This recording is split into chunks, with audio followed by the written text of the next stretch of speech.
Hello, everybody, and welcome back to Broken Berean. And today we are talking what's going on at CinemaCon, which is the big convention of cinema owners and movie studios get together to talk and announce things that are coming out. And it looks like we are getting a Five Nights at Freddy's 2.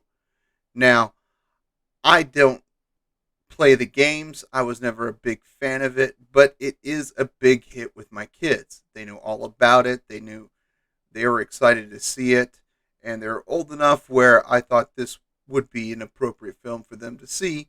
So before I even let them watch it, I probably watched about 6 hours of Five Nights at Freddy lore on YouTube, which is about 3 times as long as the movie. So I went in, so I was like, I didn't play the games, but I watched all about the lore, and honestly, I enjoyed the movie. I did. It wasn't something that I was just amazed by, but I enjoyed the movie. And horror is really not a genre that's like my favorite, but I do have my horror movies that I do like to watch. And my kids loved it. We watched it at home. I believe was it Paramount?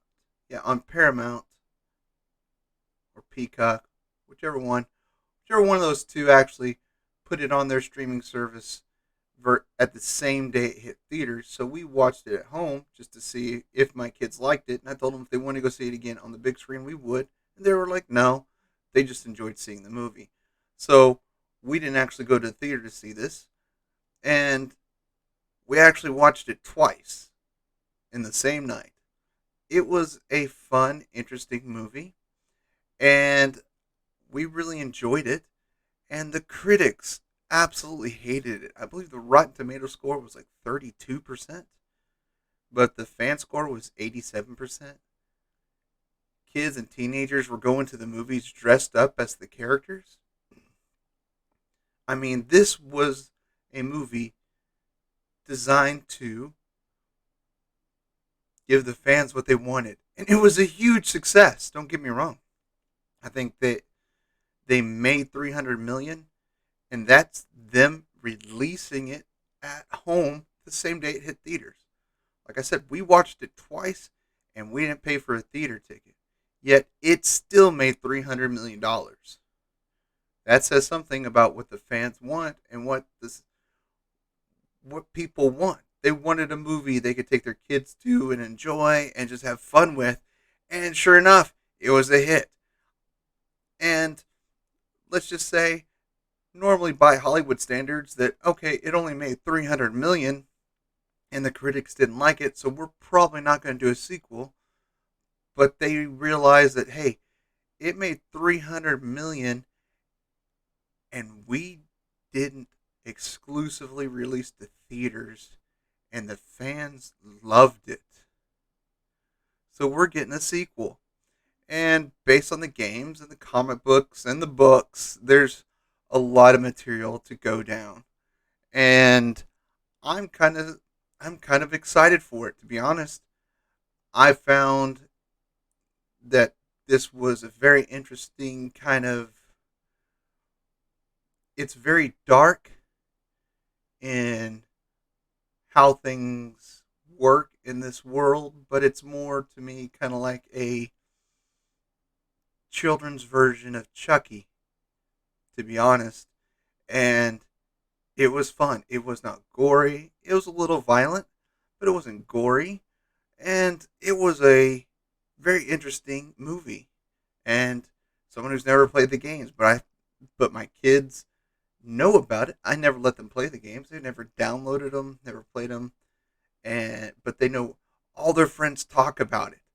Like literally, my son could tell me basically anything about the series. I wanted to know what game it happened in and everything, but he's never actually physically played the game.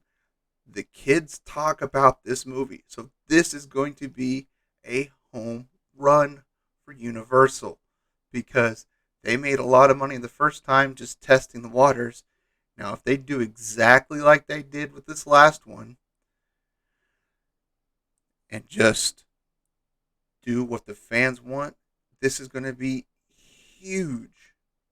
the franchise may continue on for several movies. And who knows what else. This could be a huge franchise for Universal, and they only have to do one thing, and that's keep the fans happy.